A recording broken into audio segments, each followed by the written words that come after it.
Bonjour à tous, c'est Edjohan. Aujourd'hui, comme le titre l'indique, je vais vous parler du film Morbius. Et justement, on va voir ensemble s'il mérite oui ou non ces critiques, parce que c'est vrai que ce film a comme été élu par certains sites internet comme l'un des pires films Marvel, voire le pire film Marvel qui est sorti. Je trouve que c'est quand même une critique qui est quand même assez poignante, parce qu'on va dire avec tous les films qu'il y a eu, désigner celui-là le pire film. C'est pour ça que dans cette vidéo, je vais vous donner mon avis, et pour voir si oui ou non, par exemple, il vaut le coup d'être regardé, si oui ou non, les critiques qu'il reçoit elles sont justifiées et valables. Mais pour tous ceux qui vont regarder cette vidéo et qui n'ont pas vu le film, ne vous inquiétez pas, je vais justement pas vous spoiler l'histoire. Voilà, je vais vous raconter des choses sans spoiler. Voilà, je vais vraiment limiter, donc ça veut dire qu'après ma vidéo, vous pourrez quand même aller le voir, car vous en saurez pas plus, on va dire, que la bande-annonce. Donc déjà, ce qu'il faut savoir sur ce film, c'est qu'il a été reporté à cause du virus. Donc voilà, normalement, il devait, je crois, sortir en 2020. Et il a été reporté plusieurs fois voilà, à cause du virus. Donc on va commencer par les acteurs. Alors personnellement, je trouve que Jared Leto, justement, il incarne parfaitement le personnage, autant physiquement que justement dans sa gestuelle. Je trouve que vraiment, il s'est bien approprié le personnage et pour moi, c'est un très bon choix d'acteur. Je vois pas qui aurait pu mieux faire justement pour jouer ce personnage parce que je trouve que tout l'ambiance et comment que c'est fait, je trouve vraiment que c'est voilà, c'est vraiment un rôle qui lui va parfaitement bien. Ensuite, pour continuer sur les acteurs, pour moi, mon seul regret du film, c'est comment l'acteur Tyrese Gibson a été utilisé parce que justement c'est comme un acteur qui est populaire déjà dans la saga Fast and Furious et aussi dans la saga Transformers. Voilà, il a quand même il a joué dans des films importants. Mais quand même, si c'est vrai que c'était pas lui qui avait le rôle principal de ces films, voilà, il a été très mis en avant et la plupart des gens le connaissent en général de Fast and Furious ou même il a fait plein d'autres films. Donc ça m'étonnait justement qu'un acteur, on va dire, qui a une renommée comme ça, fasse un rôle qui est en retrait. Et même en soi, ce qu'il va faire dans le film avec l'acteur principal, honnêtement, on aurait pu l'enlever et mettre autre chose. Voilà, c'est pas du tout des scènes qui vont faire vraiment avancer le film en termes de scénario. Donc, moi je trouve que l'acteur là a été mal utilisé. Alors peut-être s'il y a une suite, il sera un peu plus utilisé, bah, j'espère, parce que ce serait quand même dommage de mettre des acteurs comme ça. Et puis au final, en faire ça, ils auraient limite en faire le méchant principal ou quelque chose d'autre, parce que ça m'étonne quand même que par exemple justement le méchant principal du film est un acteur qui est moins populaire. Bon, après c'est une question de choix, mais pourquoi pas. Et pour rebondir justement sur le méchant du film, ce qui est très bien, c'est que dans la bande-annonce, on ne sait pas c'est qui. Et ça, c'est quelque chose de bien parce que souvent, des fois, dans les films des Marvel, on voit à peu près ça va être qui, justement, qui ils affrontent. Bon, après, plus le film va avancer, plus on va s'en rendre compte. Voilà, en tout cas, moi, j'avais deviné comme assez vite que ça allait être lui. Mais c'est vrai que dans la bande-annonce, avant d'aller voir le film, on ne sait pas qui c'est qui va affronter, ce qui va se passer. Donc ça, je trouve ça très bien. Ensuite, pour parler de la bande-annonce, moi, on va dire, le seul regret que j'ai, c'est que dans la bande-annonce, le personnage principal, donc Morbius, c'est un peu vendu comme un méchant ou un héros. Voilà, c'est-à-dire qu'ils le vendent comme un personnage, on ne sait pas si c'est un méchant ou un héros. Et ça, je ne l'ai pas retrouvé dans le film. Dans la mesure où son côté méchant, pour moi, était très vite mis en retrait. Donc il y a une méchanceté pour certaines choses qu'il fait, mais pas dans son personnage. Parce que justement, moi, je pensais que quand il devenait justement, il se transformait, qu'il allait perdre le contrôle sur lui. Je pensais justement un peu comme Hulk.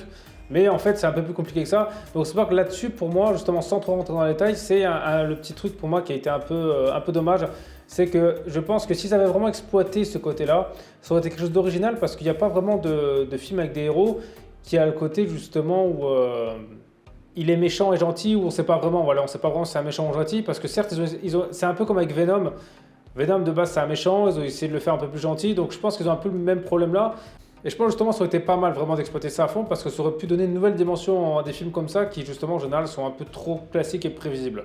Ensuite pour les scènes d'action, moi je les ai trouvées très bien réalisées parce qu'il y avait des choses qui étaient assez originales, c'est-à-dire qu'il y avait des scènes d'action voilà, rapides, entrecoupées justement de scènes au ralenti et ça je trouve c'est quelque chose qui est quand même pas simple à faire et c'était très bien réalisé et justement j'aime bien justement ce genre de combat moi personnellement parce que on en voit assez rarement des combats justement de personnages qui arrivent à sauter un peu partout et se battre à une vitesse folle. Donc ça, c'est vraiment quelque chose qui était très bien réalisé. Le personnage vole, voilà, tout ça est bien fait. Voilà, pour les effets spéciaux sont très propres, il n'y a aucun problème.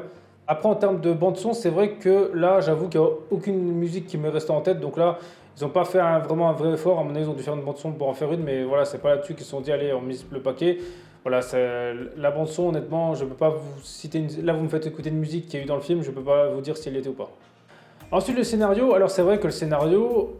Alors, on va pas dire qu'il est mauvais, mais on peut pas dire qu'il est bon. C'est-à-dire que c'est pour moi du grand classique pour le premier film d'un personnage. Parce que si on regarde à peu près tous les premiers films des Marvel, ça reste un peu classique, hein, justement, quand on voit le premier. Donc, c'est-à-dire qu'il y a un nouveau héros, on apprend sa vie, il acquiert ses pouvoirs d'une façon comme une autre. Voilà. Chaque personnage de Marvel, justement, a des pouvoirs d'une façon différente. Et après, il va affronter quelqu'un, il va se passer telle ou telle chose. C'est vrai que dans le film, il n'y a pas de gros rebondissements. Bon, il y a des petites choses par-ci par-là, mais on va dire, voilà, c'est pas le film, on va dire, le scénario il est exceptionnel. Mais d'un côté, justement, pour moi, c'est un film qui peut se regarder plusieurs fois parce que, par exemple, il y a des films que, quand on connaît la fin, souvent, quand c'est des fins très tristes, on ne la regarde pas une deuxième fois. Après, je pense que c'est un choix aussi parce que si on prend un film qui a un très gros suspense, des très gros rebondissements, je pense que la deuxième fois qu'on le regarde, ça perd peut-être un peu de sa saveur. Mais là, au moins, là-dessus, on pourra le regarder plusieurs fois. Je pense pas qu'on va rejuger le scénario. Donc, c'est du classique, c'est-à-dire que pour quelqu'un qui aime les films Marvel en tant que tel, il sera pas déçu, il va pas dire le scénario est mauvais parce que pour moi il est pas mieux qu'un autre, mais il est pas pire qu'un autre. Voilà, donc, Ensuite, des autres reproches que j'ai vus, c'est vrai que dans la bande-annonce, on le voit le vautour. Alors il y a beaucoup justement qui pensaient que le vautour il allait jouer un rôle important, sauf que dans la bande-annonce, on le voit furtivement et dans le film, on le voit furtivement aussi. Donc pour moi, ça n'a pas été un problème qu'il soit pas là. En plus, le vautour, c'est quand même pas non plus un personnage qui est très populaire. Je veux dire, si demain il y a un film qui sort, ça m'étonnerait qu'il fasse beaucoup d'entrées, en tout cas plus que celui-là, parce que c'est un personnage qui est vraiment pas vraiment mis en avant. C'était le méchant justement du Spider-Man de 2017. Pour moi, il m'a même pas marqué. Je m'en souvenais même plus vraiment que c'était lui, parce que c'était pas vraiment un méchant qui m'a tant que ça marqué. Il n'a pas des pouvoirs si exceptionnels que ça. Voilà, pas non plus une histoire si intéressante que ça. L'acteur, il n'a pas non plus justement un charisme ou quelque chose qui nous marque. Voilà, c'est pas par exemple comme le bouffon vert de chez Spider-Man. Là, voilà. Moi, ça m'a pas dérangé plus que ça de ne pas le voir. Voilà, c'est pas un personnage qui m'a manqué. Alors juger là-dessus parce qu'on ne le voit pas assez, je trouve ça un peu dommage. En plus, j'ai vu aussi d'autres critiques qui disent comme quoi le film, ils pensent qu'il a été recoupé plusieurs fois, qu'il ne ressemble plus à rien du tout. Parce que si on va au bout de leurs justement arguments, ça voudrait dire qu'il n'y aurait aucune scène post-générique du film. Et en général, les films comme ça, il y en a toujours une. Donc c'est pour ça dire que c'est le pire film Marvel, honnêtement, peut-être qu'il n'y a que vraiment les fans inconditionnels de Marvel, justement, qui connaissent tout leur univers et tous les personnages qui pourront peut-être dire ça. Pour les quelques erreurs, justement, qu'ils trouvent au niveau scénario, mais moi, personnellement, ça m'a pas choqué du tout. Et je pense que dire que c'est le pire Marvel de l'histoire, à mon avis, les gens qui disent ça ont vite oublié Ghost Rider, à mon avis, je pense, parce que celui-là, surtout le 2, il en tient comme une belle couche.